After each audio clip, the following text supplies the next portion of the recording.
কিছু স্বপ্ন, কিছু আশা, কিছু ভালোবাসা, কিছু চাওয়া পাওয়া অনেক সময় অপূর্ণ থেকে যায়। কষ্ট, দুঃখ যেন জীবন থেকে ছাড়ে না। তারপরেও নিজের আত্মসম্মান বলে কিছু কথা আছে, সেটার জন্য মানুষ নিজেকে সরিয়ে দূরে রেখে কারো সুখ কামনা করে। জীবনটা অনেক সুন্দর হতে পারত। যাচ্ছি গ্রামে, গ্রাম দেখাবো আপনাদের। এটা শহর, বিমানের চত্বরটা দেখালাম। এখন যাচ্ছি গ্রামে।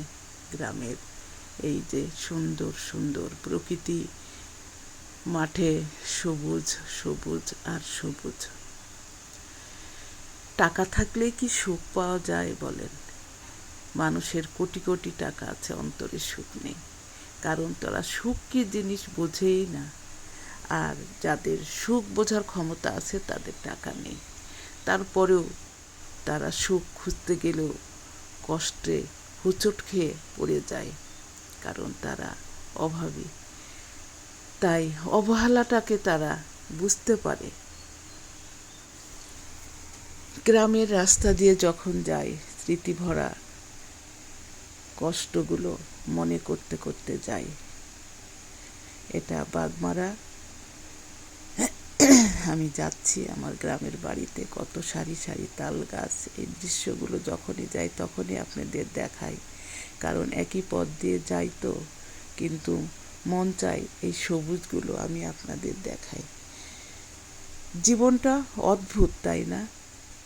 কেউ চেয়ে পায় না, আবার কেউ না চেয়েও বারবার তাকে পায়। এই তো প্রকৃতির নিয়ম।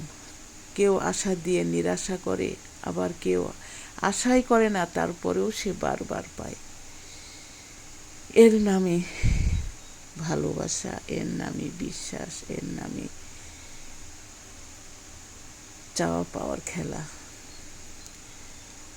জীবন যখন থমকে যায় তখন কিন্তু আপনার পাশে কেউ থাকে না। যখন আপনার টাকার প্রয়োজন থাকে তখনও আপনার পাশে কেউ থাকে না। যখন আপনার কষ্ট থাকে, মাথায় হাত দিয়ে একটু সান্ত্বনা দেওয়ারও কেউ থাকে না। কেউ হাতটা ধরে বলে না আমি আছি তো। বারবার আপনাকে ধোঁকা দিবে, বারবার আপনাকে প্রতারিত করবে, বারবার আপনাকে লাঞ্ছিত করে বুঝিয়ে দিবে সব কিছু। তারপরেও আমরা থেমে থাকব না। যারা বুদ্ধিমান, যাদের একটু বুদ্ধি আছে, তারা নিজের জীবনটাকে দাঁড়িয়ে রেখে যুদ্ধ করে জীবনটাকে জয় করার চেষ্টা করব।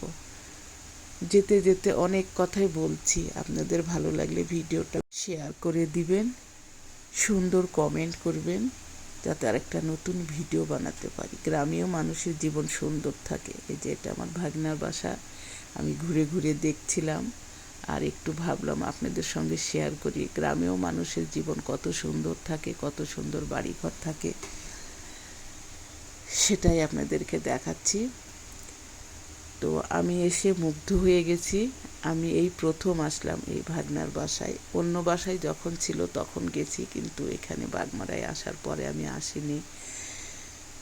এত ভালো লাগছিল, আর বৌমা এত সুন্দর করে পরিপাটি করে গুছিয়ে রেখেছিল বাড়িঘরগুলো।